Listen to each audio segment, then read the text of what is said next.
Hey y'all, Martin here in the studio today, and I'm excited to share with you our 2026 Recipe of the Year, Flaky Puff Crust Pizza.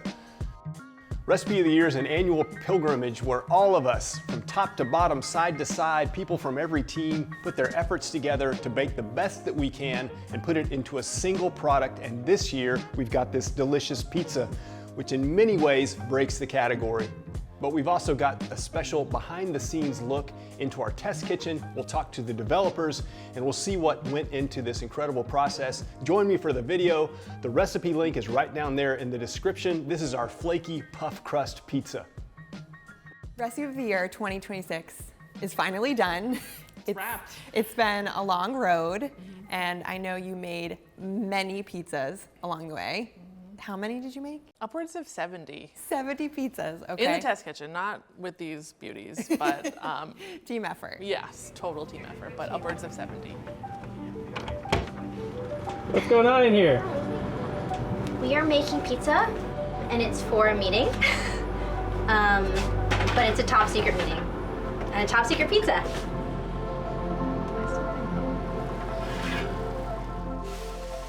Today we are doing, I think, the first tasting for Recipe of the Year.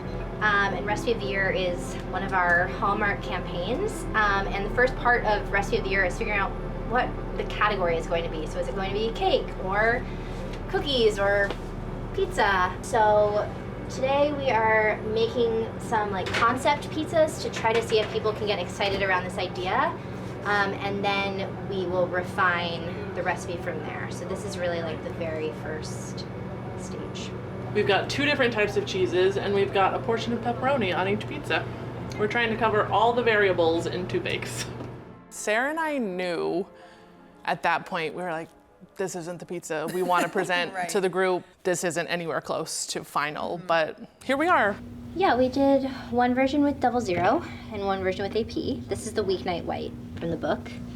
I will say outright that there is too much sauce on these pizzas, so they are not as crispy as they have been in the past. So as you're tasting them, if your feedback is that there's too much sauce, I embrace that and agree with you. Monday. Like the structure was very different, but it wasn't really Delicious. I just feel like if we're gonna follow the recipe, but is it hitting the thin crust trend? Not I think it's too thick for that. And I don't know if I would feel good about calling this a thin crust pizza. Not that this is not the pizza, we just market it a different way. pretty quickly we got into putting butter in the pizza dough, laminating it in, kind of inspired by croissants and this trend that's happening in bread where butter gets folded into the bread dough. We were doing that with softened butter for a while, and I think the biggest development was when we started adding frozen grated butter, which really made the layers defined and pronounced. And since then we've been playing with how that butter gets incorporated and how much butter is in the dough. But butter, frozen butter in the dough is by far the most distinct, unique part of this pizza. One feature of this pizza is that it gets these really big bubbles from where the butter is steaming, so you can see it's starting to get brown. It's not quite finished. We really wanted to make a pizza that you can make on a sheet pan in the oven, no steel, no stone, but it gets crispy on the bottom. Last time we had this tasting, we pulled out the pizzas maybe a couple minutes too early. So our goal today is not to choke. Don't panic, leave them in. Wait for the timer to go off, and then maybe add another minute. So I'm not going to take this out. I'm going to wait for a full bake, like Martin would encourage me to do, whole bake. So Molly and Sarah have made, what, 10, 12 more pizzas since we last tasted, focusing on kind of getting us across the finish line of that last like flavor explosion that we're looking for. If you could keep in mind, try to evaluate for the level of salt, which topping treatment you prefer, and just general thoughts are welcome as well, like how this pizza compares to the one that we tasted 3 weeks ago. I do think the dough is more tender with the 4 tablespoons of butter, but it also is still crispy on the bottom, and I like the balance that it has right now out of all the ones I've tasted. So now I've got my sauce, I did some freshly grated parm, and now this is shredded whole milk mozzarella. And then we also like to do cubes of fresh mozzarella on top just to make it a little bit more visually enhanced and get that extra cheesiness in there. This is pizza number 53 and pizza number 54 today. We went back and forth on cheese a little bit, and then after that meeting was when we were like, it's the garlic basil oil. That's the final like cherry on top of the pizza sundae that just takes it from great to outstanding.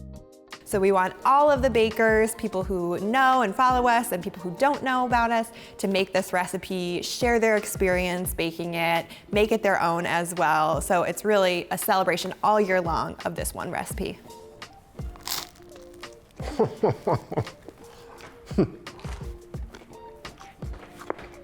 Did you hear that crunch? I work on a dream team, y'all. Being a recipe developer, working in a test kitchen is my dream job. And that's what a lot of people say to me when they find out that I have this job. They're like, oh, that sounds so cool. It must be a dream. And my response is, it is. It sure is. I never had pizza like this. And I think the first time you bake it, you're gonna immediately wanna bake it again.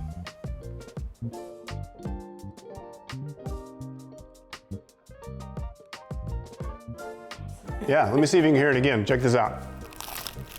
So this is Martin from the studio saying thank you to our test kitchen and everyone else who's worked so hard on this flaky puff crust pizza, which is our recipe of the year. I hope you bake it. I hope you enjoy it. I'm gonna stop talking and have myself a bite of pizza. Cheers, y'all. Cheers. Cheers to a lot of hours and a lot of pizza. A lot of pizza. Yeah, that's true. We need champagne in these glasses, not coffee. They don't know.